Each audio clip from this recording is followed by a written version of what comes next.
Hi, it's Diane Brennan. Thank you for joining me today on this Wednesday Wellness at Aging Dynamically. And today I want to talk to you about how important it is to keep moving as we get older.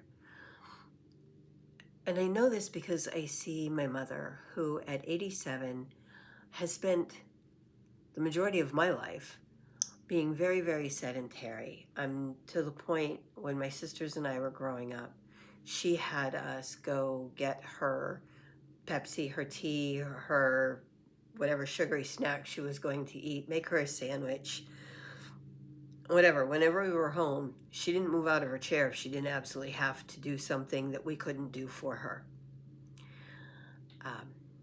And I feel like if she knew the price she was going to pay now, she wouldn't have done that. She would have moved more. She would have made sure she got up and moved more if she knew that now, at 87, she can't move. Not very well, not very easily. It exhausts her to walk from her chair in the living room to the bathroom in the hall. She can no longer make her own meals. I have to make all of them for her and bring them to her.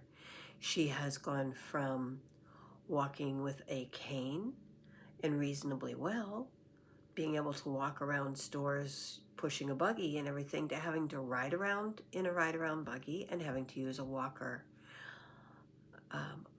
and have a wheelchair anywhere that we go, like when she has to go to doctor's appointments and stuff. And that's just been in the last few months.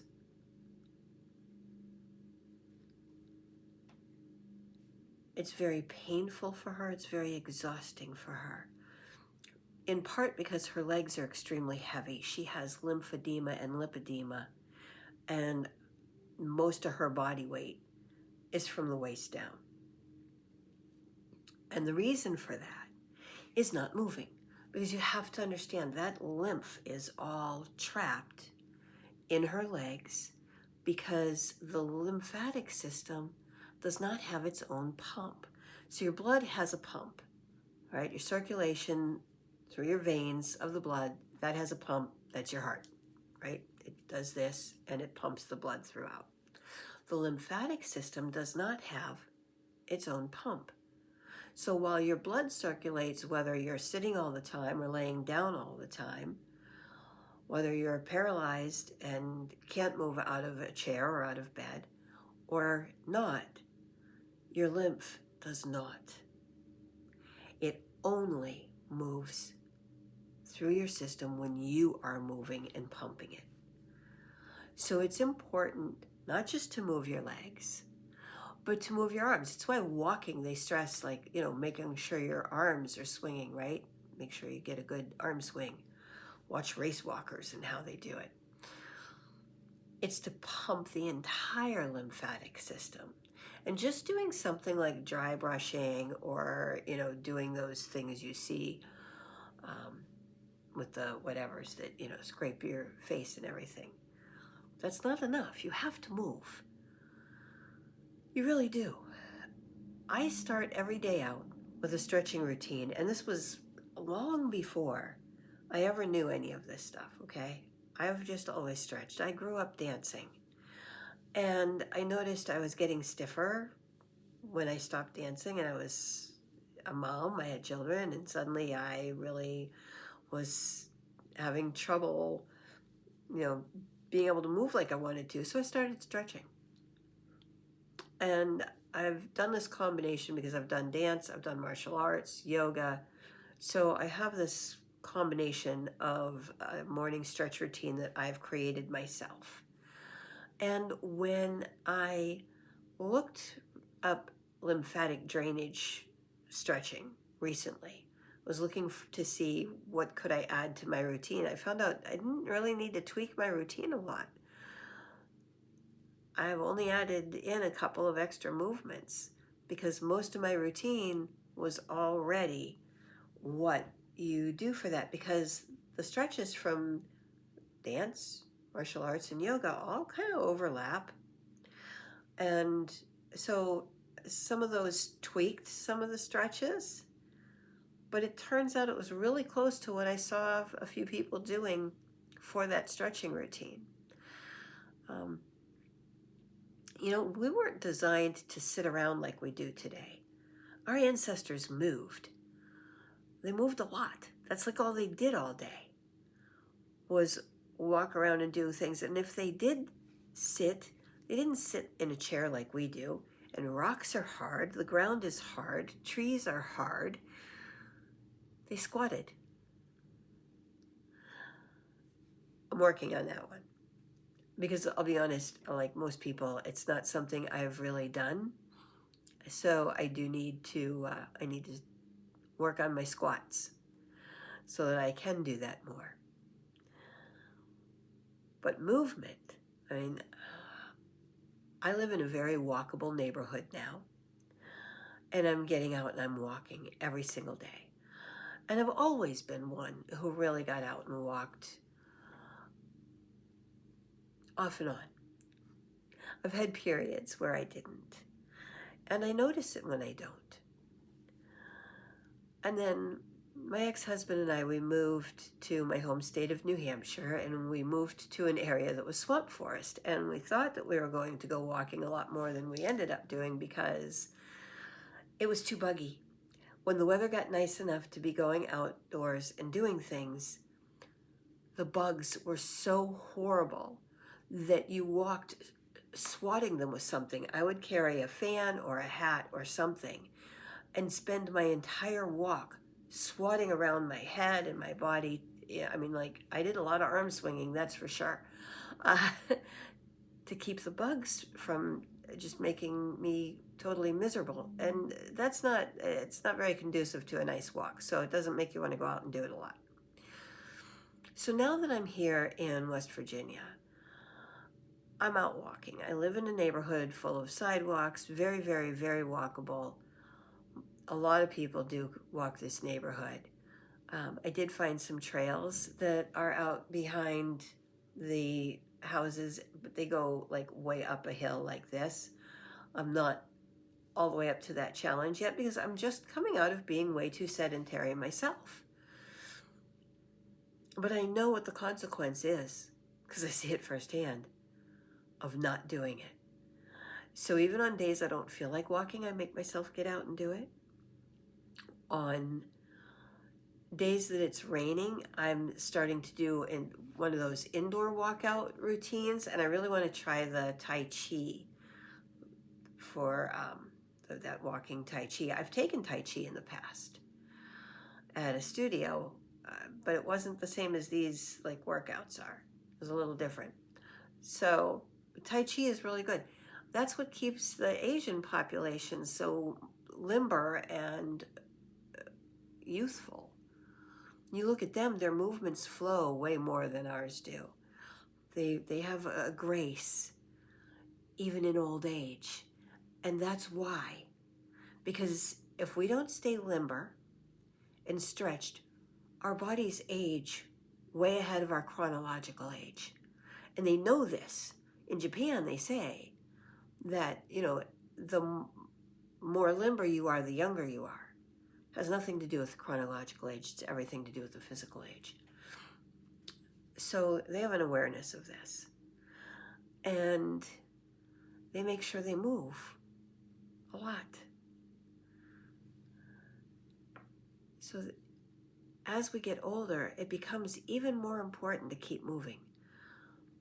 I mean, I know of somebody whose grandmother is 106 years old and still living on her own in her 2-story farmhouse because she moves. My dad at 90 before he died was Quicksilver still and really could walk fast, and he moved a lot. You know,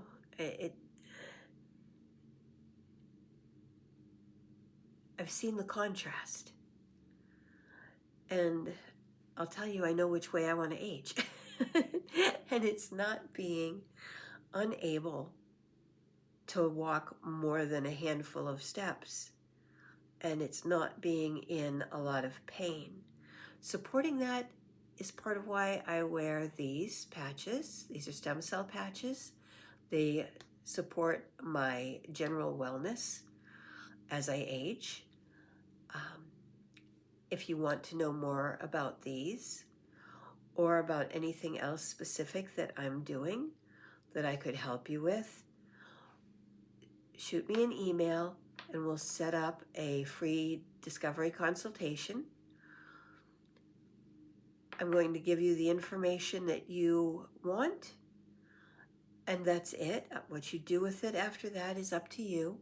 My mission is not being a salesperson. My mission is being a transformation life coach and a holistic health practitioner. And it is helping you to age more dynamically by helping you get into better alignment with who you really desire becoming. And it's my honor and privilege to help my clients on that journey.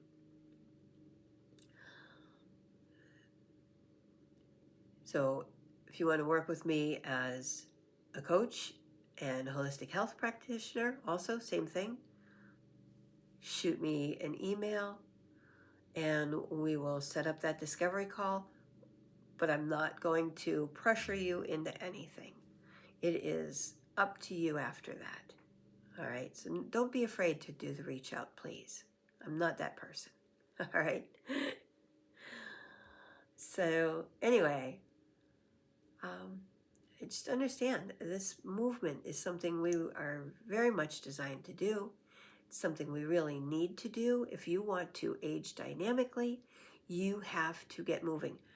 Choose your form of movement, whether it's dancing, walking, incorporate something like stretching, yoga. Walking, by the way, a lot of people don't realize this, is just as effective as running. You get the same results without doing the damage from the impact. Running is huge impact on your joints, especially like your ankles and knees. Walking is not. If you can walk somewhere that is a dirt path or on grass, that's even better. Again, much more what we were designed to walk on than pavement and cement. But, if you live in a place where that's what you've got available, then that's what you've got available. But you have to understand, we were shaped by 2.5 million years or more before the modern lifestyle of being so sedentary and even having chairs to sit in. Our ancestors did not have those, okay, until about 12,000 years ago. But we haven't adapted. That's still modern lifestyle that our bodies have not adapted to. We had millions of years of moving and squatting and not sitting and not laying around. So we age much better when we do that movement. And it's actually been proven looking at ancestral remains. You may say, oh, but they didn't live as long way back then. Yes, they did. They lived longer than 12,000 years ago when we started staying in one place and going agricultural. I will talk more about that in future videos. But modern technology has given us the ability to really study the fossils of our ancient ancestors much better. And we've discovered that actually they were healthier and they did live longer. So if we go back to that, as close as we can in modern life, we can actually age much better than people who are sitting for 8 hours and then they go home and they sit again in their chair and they don't move a lot. So